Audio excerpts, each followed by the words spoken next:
بعض جگہیں ایسی ہیں جہاں انگوٹھے نہیں چومنے چاہیے۔ ان میں سے پہلی جگہ کون سی ہے؟ جب تلاوت قرآن ہو رہی ہو۔ عموماً آپ نے بھی دیکھا ہے، میں نے بھی دیکھا ہے کہ ختم شریف پڑھا جا رہا ہو، اس میں آیت آ جاتی ہے ما کان محمد، جب یہ آیت آتی ہے تو سارے لوگ انگوٹھے چومنا شروع کر دیتے ہیں۔ اس وقت نہیں چومنے بھائی، اب تلاوت قرآن ہے، اب خاموشی کے ساتھ، توجہ کے ساتھ، یکسوئی کے ساتھ قرآن سننا ہے۔ لیکن ہمارا کلچر ہی عجیب سا ہے، اللہ خیر کرے، ساری محفل بیٹھ کر بڑی محبت سے سن رہے ہوتے ہیں، ادھر ختم پاک شروع ہوتا ہے تو سارے اٹھ کر لنگر بانٹنا شروع کر دیں گے، اور بانٹ دیو لنگر پہلے بانٹ دیو، اچھا، اور سارے اٹھ کر جو ہے وہ عجیب عجیب حرکتیں، پیسے بھی پھینکنے لگ جائیں گے، وہ جناب لنگر بانٹنا شروع کر دیں گے، حالانکہ سب سے اہم کام اب شروع ہوا ہے۔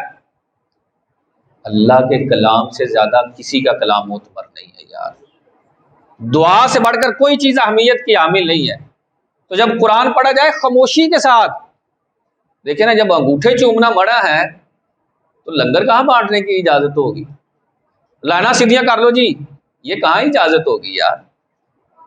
دعا کے دوران لینا ذرا آمنے سامنے ہو جو جی، نہیں، خاموشی کے ساتھ بیٹھے۔ ابھی جہاں اتنا سارا انتظار کیا، 10 منٹ اور لگ جائیں گے کوئی بات نہیں، لیکن اللہ کے کلام کا تقدس پامال نہیں ہونا چاہیے، بڑی محبت کے ساتھ اس کو سننا چاہیے۔ سب سے پہلی جو جگہ ہے وہ یہی ہے کہ جب تلاوت قرآن ہو اس وقت سرکار کا نام آئے تو انگوٹھے نہیں چومنے۔ دوران نماز، کیونکہ قرآن پاک کی آیات میں سرکار کا نام نامی آیا ہے، جو محمد نام ہے یہ سرکار کا 4 مرتبہ قرآن میں آیا ہے، اس وقت بھی انگوٹھے نہیں چومتے۔ آج جمعہ ہے، جمعہ کی اذان ثانی، دوسری اذان ایک پہلی ہو چکی ہے، اب دوسری اذان بھی ہوگی۔ جمعہ کی اذان ثانی میں اور خطبے میں جب سرکار کا نام آئے اس وقت بھی انگوٹھے نہیں چومنے چاہیے۔ جو سن رہے ہیں نا ان کو نہیں چومنے چاہیے، جو خطیب ہے نا اس کو چومنے چاہیے، لیکن میں جان بوجھ کے نہیں چومتا، میں کہتا ہوں یار میں نے چومے تو سب نے چومنا شروع کر دینے، میں اس لیے نہیں چومتا تاکہ میری طرف دیکھ کر بھی لوگ جو ہے رک جائیں، کیونکہ یہاں نہیں چومنے۔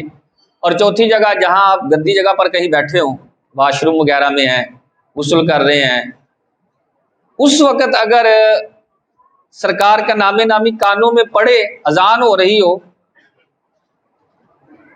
تو پھر بھی انگوٹھے نہیں چومنے چاہیے۔ اور چومنے کے اندر بھی غلطی کرتے ہیں، چومنے میں غلطی نہیں کرنی چاہیے۔ کیسے چومنے ہیں؟ سب سے پہلی بات یہ کہ چومتے ہوئے آواز پیدا نہ ہو۔